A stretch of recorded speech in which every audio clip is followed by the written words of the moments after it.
আপনারা তো অনেকেই জানেন কদিন আগে সুন্দরীর জন্মদিন গেল। আর সুন্দরীর জন্মদিন উপলক্ষে অনেক মানুষ সুন্দরীর জন্য ভালোবাসা পাঠিয়েছে। আর সুন্দরীর জন্মদিন চলে যাওয়ার পরও কিছু মানুষ সুন্দরীর জন্য ভালোবাসা পাঠিয়েছেন। তো আমি ভাবলাম সুন্দরীর তো অনেক খাবার বাড়িতে জড়ো হয়ে গেছে, যেটা সুন্দরী, টুকটুকি, আদুরি সবাই পেট ভরে খাচ্ছে প্রতিদিন। কিন্তু কিছু অবলা বাচ্চা আছে যারা রাস্তায় থাকে, ঠিকমতো খেতে পায় না। ভাবলাম এই খাবারগুলো তাদের মুখেই তুলে দিই। তাই দুদিন আগে আমরা চলে গেছিলাম ওদেরকে খাবার খাওয়াতে। গিয়ে দেখি বেশ অনেকজন একটা জায়গাতে বসে আছে, আর ছোট্ট ছোট্ট কিউট কিউট কতগুলো বাছুর ছিল।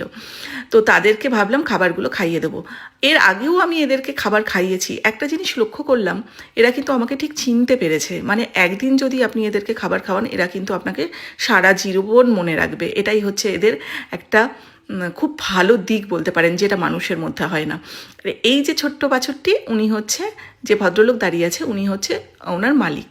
আর ওনাকে যেন পারমিশন নিচ্ছে, তারপর আমার হাত দিয়ে খাবার খাচ্ছে। মানে এরকম একটা ব্যাপার, আমি কি খাবো, উনি হ্যাঁ বলছে, তারপরে গিয়ে খাচ্ছে।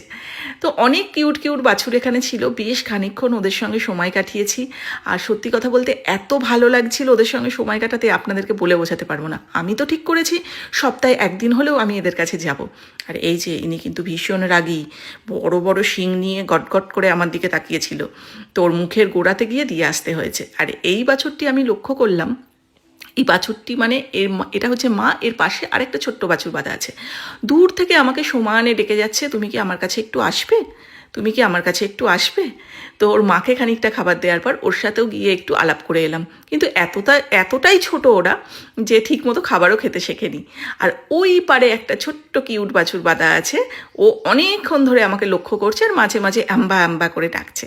তো আমি ওকে গিয়ে খানিকটা আদর করে এসেছি, কারণ ও তো খেতে শেখেনি, আর ও শুধু একটু আদরটি খেতে চাইছিল। অনেক চেষ্টা করলাম ওকে একটু দেওয়ার। তারপর দুটো বাচ্চা তো দেখতেই পাচ্ছেন আমার পিছু কিছুতেই ছাড়ছে না। তো আপনাদের দাদাভাইকে দিয়ে কিছু বিস্কুট আনিয়েছিলাম, কারণ আমি জানি না ওরা ওখানে থাকবে। তাই বিস্কুট এনে ওদের জন্য যে বিস্কুটটা এনেছিলাম, সেই বিস্কুটেরই একটা টুকরো ভেঙে একে দিয়েছিলাম। ও দেখলাম টুকটুক করে বিস্কুটটা খেয়ে নিল। কি যে ভালো লাগে আপনাদের কি বলবো। তো আমি তো ভেবেছি প্রতি সপ্তাহেই একবার করে এদের সঙ্গে দেখা করতে যাব আর এদেরকে খাবার খাওয়াবো। তো বিস্কুট আনার পর এই বাচ্চাটিকে আর এর মাটিকে খানিকটা বিস্কুট খাইয়ে দিয়েছি। আর এদের জন্যও ভাবছি স্পেশাল কিছু করব, যেহেতু আমাদের বুজো আর পরীর জন্মদিন আমরা 28শে ফেব্রুয়ারি একসাথে পালন করব। তাই সেই দিন না হলেও তার পরের দিন আমরা এদের জন্য কিছু স্পেশাল করার চেষ্টা করব। আর এদেরকে খাবার খাইয়ে বেশ খানিকটা সময় এদের সঙ্গে কাটিয়ে তারপরে আমরা বাড়ি এসেছি। আর বাড়িতে যখন আসছিলাম, রাস্তাতে দেখছিলাম আরও অনেক অবলা গরু, যারা রাস্তার ধারে দাঁড়িয়ে আছে, শুকনো পাতা চিবোচ্ছে, কিছুই মানে খাবার সেরকম কিছু নেই। তো আমি গাড়ি থেকে একটু করে যাচ্ছি, গাড়ি থেকে নামছি আর এদেরকে খাওয়াচ্ছি। তো এই কাজটা করে যে আনন্দটা, সেটা আপনাদের সঙ্গে আমি বলে বোঝাতে পারবো না। আপনারাও কোনো দিন করে দেখবেন, খুব খুব ভালো লাগবে। সবাই ভালো থাকবেন।